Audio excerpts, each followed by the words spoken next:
Welcome to another episode of Arboriculture. Now, this is actually part two of a two-part interview. The first part I did about 12 months ago, and it's about winning council tenders. And it was with Jason Cooney from the tender team. Now, after that interview, it was pretty popular with a lot of contractors that I spoke to, and they had a lot of questions, which I just forwarded on to Jason, and he was happy enough to answer. And I thought because of all those questions, I might as well have a follow-up interview.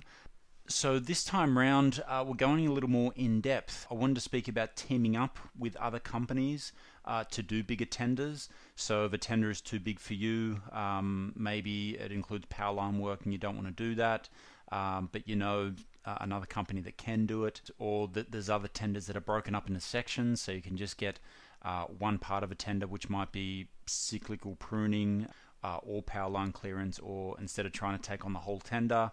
Other things like buying equipment after you win the tender. So if you did want to do some work, but maybe it requires a crane, you can actually, after you win the tender, buy the equipment needed. You don't actually have to have the equipment. So it's a good way to expand. Yeah, there's so much that come out of this interview. I'm just going to get straight into it. So I'll cut across to the interview with Jason now. Jason, thanks for taking the time to chat with me again. Thank you. Thanks for having me on. So look, we'll dive straight in. Last time we spoke, and I've had quite a few questions about teaming up with other companies to do tenders. Can you explain to me and the audience a little bit more about how teaming up works when going for a tender? Sure. So the idea of teaming up is that when you have some of the capabilities for a tender or some of the resources for a tender, but you can't complete the entire tender response, right. Then one of your options is to align with another company, and there are two different kind of avenues. The first is, say there's a tender to sort of clear a whole lot of vegetation, a whole lot of trees, as well as lay a new road, for example. In that case, if you're an arboricultural consultant or company, you might be able to take care of clearing the trees, but obviously you don't have the capabilities of installing a road and the civil engineering capabilities. But on the other hand, the other company, which is a civil engineering company, wouldn't know a thing about, wouldn't have the experience to cut down a set of trees that are up to 30 metres high or whatever it may be. Yep. So you're teaming up with another organisation who can deliver part of the services, but not the full scope. And what usually happens is you'll develop a joint venture entity and you'll say, okay, we're going to go for this tender together in a new entity, purpose-built for winning this tender, because we can do 30% of the scope, but we need someone to do the other 70% of the scope. Right. That's one of the options. Yep. And the second option is you might be a company without the largest set of resources, right? Mm-hmm. So you've only got 3 or 4 people working for you, and you know that this tender requires, say, 20 people. Now, if it's a tender where you have to submit for the contract in its entirety, mm-hmm. but you don't want to take the whole contract on, you might, for example, develop a joint venture with another local supplier in order to go for that and thereby alleviate your risk. Okay, so there are generally two different kind of motivations. Okay. With the second mm-hmm. one, just say it's a large tender, and you don't have, mm-hmm. all the workers or the resources to do it. So before going for the tender, you would approach another local tree service and say, "Hey, I'm going to go into this tender. How would you feel about, teaming up and going for?" Okay, so and then you'd have to do some kind of paperwork before that before you approach council, or you tell council, look, I'm going to align myself with this company? Okay, so what would happen is, so two things. The first is that a great place for meeting potential joint venture partners mm-hmm. is actually the on-site inspection, because you'll be going to inspect on-site and you'll see everyone else is going to have a look at it. Right. And the second item to point out is that even if the concept of kind of joint venturing to win it is to say, okay, I'm going to team up, but I'm going to team up with another local supplier. Now, if you put it from the council, say it's a council tender, from the council's perspective, mm-hmm. do they want to appoint a large organisation with offices, and operations across Australia, or do they want to appoint a consortium of 3 local suppliers? Now, because of the local content provisions, they're going to heavily weigh towards the 3 local suppliers because they're supporting local business and so forth. Right. So when you are looking to team up, prior to the tender's been released, you look at it, you go, look, I've got no chance of doing this because it's so big. But I know that Jeff's, I've known Jeff anyway for 10 years. Look, I've heard of them because, I used to work there. He's probably got no chance of taking on the contract. But if we did it together, we might be able to give it a shot. And we've both got a good reputation in the local market. So at that stage, you'd kind of approach them, have a chat, probably before the briefing. But if you see them at the briefing, it might bring up conversation. Yep. And you say to them, okay, look, maybe we should develop a joint venture entity. We'll work together on the pricing. We'll put both our teams forward. We'll essentially be 50-50 in a new entity or structure. We'll tell the council or whatever it is that, that entity will be formalised should we be successful, and it's a consortium. Right. And then you enter into essentially what is a business partnership for that specific opportunity in order to let you get access. Now, the nitty-gritty negotiating, for example, whose resources will be used, you'll have to work out prior to tendering. Yep. Or some people kind of wing it and, work off goodwill and say, well, if we're successful with it, we'll work that out. It depends on your relationship. But the idea of it is precisely that. Okay. So it works both ways, either with another company or with a company with a different industry, but the same tender, because they might be tendering for electric works as well as whatever it is. Right. So with that side of teaming up, you'd be approaching another company before going for a large tender, teaming up with them and going for it. I've also noticed, reading some tenders, that some of them are actually broken up into sections. So you might have cyclic pruning works, reactive pruning works, power line clearance. Is it possible to just submit a tender for that specific work? So you don't want to do the power line stuff, but you'd like to do the reactive pruning or cyclic pruning. That's possible? Yes.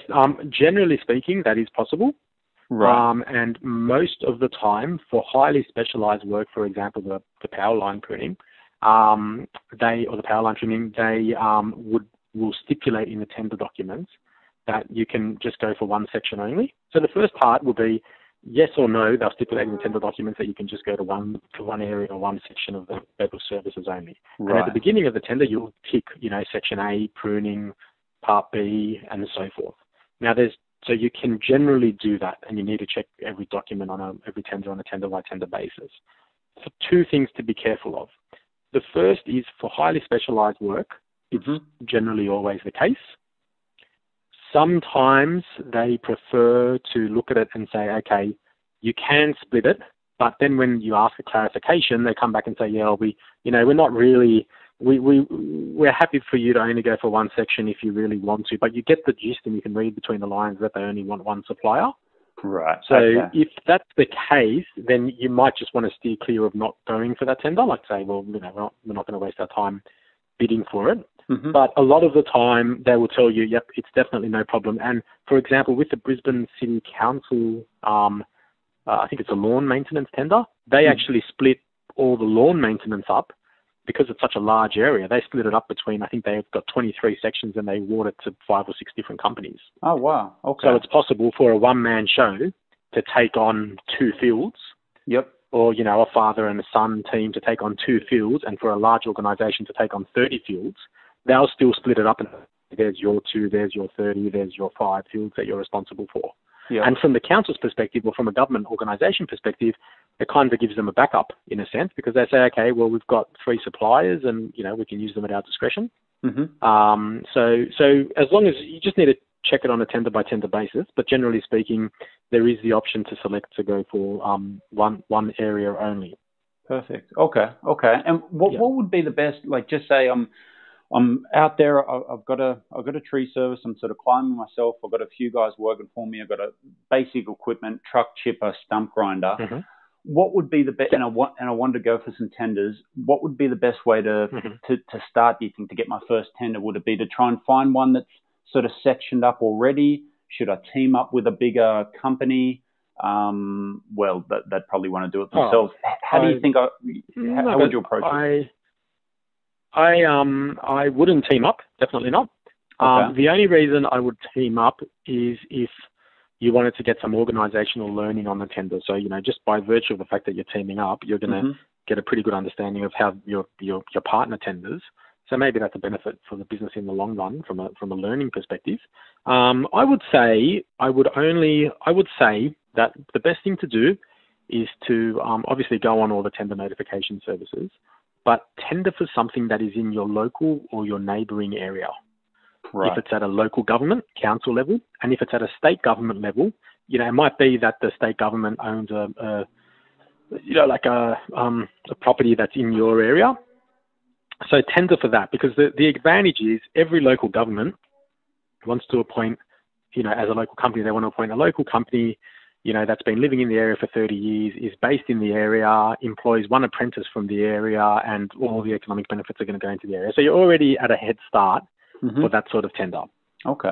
So I would probably take on something small. Now, if the tender is released and it's enormous, but it's piecemealed, so they say, you can go through, up to 30 different areas that need to be maintained for pruning, but you can only choose to sort of prune for one specific section, then I think it's well worth having a shot at getting a section. And another reason is because in the government tender provisions, when they release the tender, they've actually got, not favoritism, but they've actually got a weighting that's applied to small to medium businesses. So you have to select if you're a business under the size of 20 employees. Now, if I'm sitting there in the procurement department, I'll want to say, okay, look, I've awarded one Indigenous enterprise, I've awarded one small to medium business in the local area, and I've awarded one fairly large organisation who I think has got the corporate skills in a specialised area in the systems and processes. Right. So you're in it with a chance by virtue of the fact that you're local and by virtue of the fact that you're a small business. If you can align yourself with an Indigenous business, that can be helpful. And also, they've got an inclination to appoint Indigenous businesses, or at least to consider Indigenous businesses, which is fine. Right. So I would go for something small that's achievable, or I would go for something relatively small that's in your local area or a neighbouring area. I wouldn't go for anything too large initially. And one of the reasons for that also is because, let's say you team up with a medium-sized company. I mean, unless it's, for example, your business is, you're teaming up with your old boss or something like that who you're subcontracting with. Yeah. But let's just say you team up with a larger organisation. There are a whole lot of sort of traps that can come with tenders. You misquote it. You underestimate the amount of reporting that's required dealing with government. You may be part of a larger organisation and they're not giving you the easy work, or they're taking the profitable work. Who knows what's going to come out of it? Right. Okay. So you'd want to sort of bite it off bit by bit, if that makes sense. And once you've been around the block, then definitely team up with a couple of other suppliers to go for something that's a bit larger. Okay. And if that answers your question. Yeah, it does. It's actually surprising to learn that these tenders are tilted sort of in the favour of smaller businesses and smaller local businesses. I always thought personally that they note it. Right. Okay. I always thought they'd go for the bigger ones, but so that's actually really good to know. Yeah. In the procurement process, they've got a 10%. Sometimes for local council, they've got a 10% weighting on local business. Okay. I mean, that's definitely the case with Gold Coast Council. I think it's 5, 10, or 15%. But all over Australia, they're all like that. Right. So you've actually got a quantified weighting. So you can score kind of 9 out of 10, and another company may only score 8 out of 10. And even though they're kind of more comprehensive or a better response, you might have got the extra point because your head office is located in the local municipality. Local. Okay. Wow. That's awesome. Yeah. Or you're a small business, and it looks good if they award the tender to Tim's Mowing or Tim's Pruning. Mm-hmm. And Tim's been in the area for 20 years, and his son's and he sponsors a local football club, and his son works for him, and he's got a local apprentice who happens to be Indigenous, and he can do the job. Then it's great. It's great for council. Awesome. It's great for Tim. That's really good to know. Tell me this: if I'm going for a tender and I want to do, say, the whole tender, and it's got, say, cyclical pruning, reactive pruning, and power line work, but I don't have the equipment for the power line work. I've got the skills. I've got plenty of experience with an old company, but I just don't have the money to buy it. Can I apply for a tender and say, if I were to win this tender, I will buy the equipment to do the job? Is that possible? You definitely can. If I was advising a client, I would, I wouldn't, even though this is a public podcast, I'll say it anyway. I would probably tell a bit of a porky. Right. And say, if I know I'm going to buy the equipment, I would say I've got the equipment or I've got access to this equipment. Okay. Which is usually ask for an equipment register. Mm-hmm. And, for the power line stuff, there may be some high altitude access or whatever's required, like, whatever that specialized equipment is. Yep. And if that's the case, you'd turn around and say, you'd either say you've got it or you've entered into a contractual arrangement where you'll get it. And upon being awarded the tender, you'll purchase it. And you can simply explain that you haven't purchased it because you haven't got a need, but you've got all the experience. That won't be an issue. And you can also issue a letter of confirmation. You might even be able to rent that equipment. And if you can rent that equipment, you might say, because of the specialized nature of it, we've got a rental agreement with this company. And then you can annex a letter from that company confirming that they'll provide the equipment. And you can rely on that. Okay. So most definitely, especially if it's specialized. Yeah. And you can be as creative as you need to be to kind of convince them that it's not an issue. Awesome. Yep. Last time we spoke also, these are kind of like government tenders we're talking about. You also touched on sort of private tenders. So property management and construction companies, they might, win just say they're building a new building and they need to clear trees, that type of thing. They'll put out a tender to remove those trees.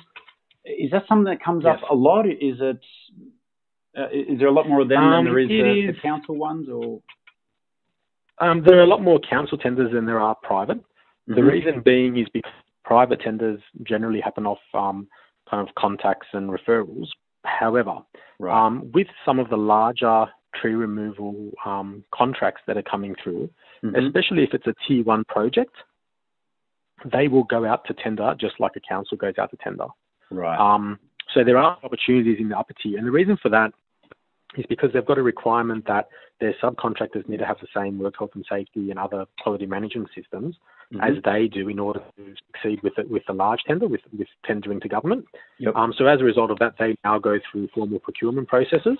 One thing I would recommend your listeners and readers to do is to say, okay, for private tenders, you can put basically a capability statement together, and you can pretty much get all the information out of your tender and kind of translate that into like a general document. Because even though they don't go to tender, they just ask you for a quote. If you're a private construction company, you've got to remove a whole lot of trees, you're still going to have an inclination to appoint the company who's got a competitive price and all the processes as well, of course, to back you up. So they're not out to tender, but when you've got someone just writing an email saying our cost will be $78,000 for tree removal, and it's very short compared to someone who's put the package together because you've got a pre-existing kind of tender document anyway, that can increase your ability of being appointed. So it's kind of an unofficial tender process. Right. But councils are more popular. Yeah. Okay. And where would people find these tenders? I know there are some paid services. Are there any free services, free places online where we can find tenders that are up, or do you have to pay? There aren't any. No, there aren't any. No, there's a few things you can do. The first one would be to log on to TenderLink or Tender Search. So they are paid, but the individual councils openly advertise their tenders. Right. So you don't have to pay to get access to them. So you would sign up to your local 5 or 6, not only your local council, but the councils that are neighbouring and different local government areas nearby. You could also sign up to TenderLink, and you don't have to pay because the free subscription generally gives you enough to pick and choose what you want to go for. And when you do identify it, normally you can, from time to time, you can go onto the council website and download the tender documents anyway. So there's enough there to kind of get you through without paying for a subscription, but the subscription services give you access to a lot more information and a lot more different opportunities. But generally speaking, I'd go to AusTender is free, which is the federal government one.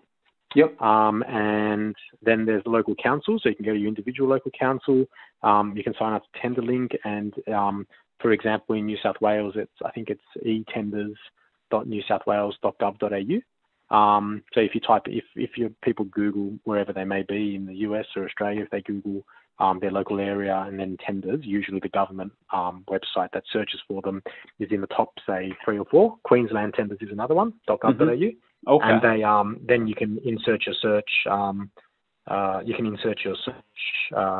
criteria, and you'll get notifications and register for notifications. So obviously you would select tree pruning, arboriculture, and so forth, and they'll send you notifications automatically to your email when something comes up. Awesome. So the government's pretty transparent in that sense. They're pretty open, and I think the Queensland government version is called Local Buy. So because there's such a focus on purchasing from local companies. Local Buy, okay. They call it Local Buy, yeah. And also in Darwin, so anything in the Northern Territory, they're heavily focused towards local operations and local companies. That's a great tip. Okay, awesome. And that's at a state level, yeah. Awesome. Okay. And look, obviously, Jason, you're a tender writer yourself.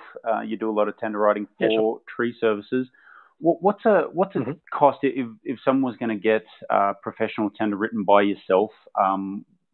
What's it generally cost? What's involved? If I come to you with nothing, if I just said, look, I'm a small local business, I want to go for a tender, help me out. What do you do? Okay, if it was a small local business that has absolutely nothing and they're going for a local council tender, the cost would be somewhere between $3,500 and $5,000, depending on what documentation they've got. The key point that we do is we respond to the tender document. So we write experience, we detail the methodology, gather all their respective information, fill in the corporate, fill in the safety documentation, and really try and stress the key points that get you to win it. For example, local experience, equipment schedule, knowledge and expertise. So we write all that out and write the profiles of each of your personnel. That's one component to kind of win the tender. But the second component is all the supporting documentation. So safety documentation, quality management systems, environmental management systems, and work health and safety management documentation. Now that, if a client has that already, it's great because it's a lot less time for us to complete it, and it's a lot less cost to the client. You know, the cost of completing the tender just drops. But say you're a one-man show and you haven't, then the initial work is in setting all that up.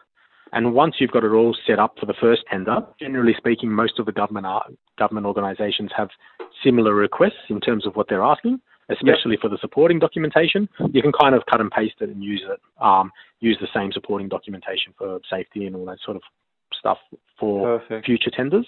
So the first one's a bit of a cost, and then after that it just becomes repetitive in a sense, but it's important, especially if, you know, it doesn't matter if we're doing it, if we do the first one and the client goes and does the next 10, that they tailor it a little bit to each individual opportunity. Because if you're going for tree pruning one day and tree removal another day, then obviously the experience that you put in the tender is going to change a bit. Right. So you need to kind of tailor it for each tender response. But, you know, I like to say about 75% of the tender is usually similar to a previous tender, and 25% is where you need to put the work in. Okay. And what's your hit rate? If I was to go for maybe 3 tenders with your company on 3 separate occasions, what would be, and just say, for example, I spent $10,000 on this because, you know, maybe the first one was $5,000, $3,000 for the next couple. What would be the hit rate? Would I get one of them? Good question. I'd like to say that if you qualified, and we always bid no bid, so qualify the opportunities. Let's say you qualify the opportunities well, you're going for 3 tenders that you've got a reasonable shot at. One of them's in your local area, one of them is in a neighbouring area, but you know, you have some basic contacts because when you were subcontracting for someone else, you were doing the work there, so you've got a bit of experience. Let's just assume the local area one, you haven't got any contacts, you're just going for it flat, but you know, it's still a kind of suitable tender. And the other one is a large state government contract where you're going for one park or one set of trees out of for pruning, one area out of 50 sort of thing, and they're going to award it to a range of firms. I'd say, I'd like to say that our result would be 1 out of the 3 would be successful. Right. If you're an existing supplier to the local council, you've been on the contract for 20 years, and you're just re-tendering, then we'd like to think we've got a 100% success rate. So they're kind of the, you know, so you're in a very strong position.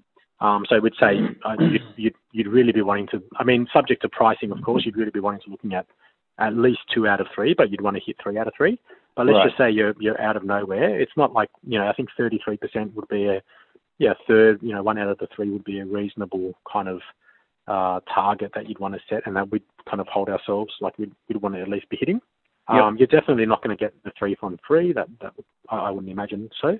Unless you've got really competitive pricing, but then I think you're asking for trouble as a small business to try and kind of win 3 contracts on low pricing because you're going to have to deliver. Mm-hmm. So 1 out of 3 with market pricing is fair. Okay, great. So, yeah, 3%. And it doesn't sound good, but in the overall scheme of things, it is okay. Tell me this, but before we finish up, what's the average tender worth? I mean, a lot of these tenders go for over $100,000 easy. So, I mean, if we're talking about a return on investment, if you spent $10,000, and you might even get the first one, and only spend, 3 to 5. So, but if you're talking, $100,000 to $500,000 for laying out $10,000, it's a huge return on investment. So, and plus you can then go for the renewal, which will guarantee even more money. So, I definitely think. Yeah, I'd say 100 to 2 or 3 million would be the scope of these. Yeah, wow. Some of the larger council contracts, because they've got such. I mean, they're just there's Australian standards and all the rest of it for hedge trimming and so forth. But just that work, because it's so consistent, because it's so vast, and the councils used to do it, in-house. But when the councils were completing these sort of tenders in-house, they had 30 or 50 staff sometimes working, and now they've contracted it out. So it can be up to a $2, $3, $4 million tender size. But the average tender, I'd say, probably like at least contract would be 300,000-400,000. Yeah. No, definitely a good reasonable return. Or $500,000. Yeah. Good It's definitely a return on investment, most definitely. And it can grow. So once you win the first one, you kind of grow. You've got something to talk about in the next tender. Yep. So you grow your business that way because, you go for the neighbouring council. The first thing they say is, what's your experience? And you turn around and you say, well, we do the council next door. We've been on it for 3 years. Here's our reference. They're happy with us. And now we want to service you. So that's kind of where it can lead to business growth as well from an ROI perspective. And if someone wants to get in contact with you, we've got a mobile number here, 0410 448 770, which I'll also put below this podcast, and also info@thetenderteam.com.au, so thetenderteam.com.au. US people, Correct. how are they going to get in contact with you? So US people, the best way is through the email, info@thetenderteam.com.au. And then after that, we've got we can call directly with our US number. So if they pop an email through just with a name and details, then we just give them a call straight away. That's the best process. Good stuff. Well, look, Jason, thanks just again. Just pop an email and we respond. Awesome. Cool. Thank you. Yeah, thanks for taking the time again. Much appreciated. Some good information. Thank you. No problem. Thanks very much for having me on.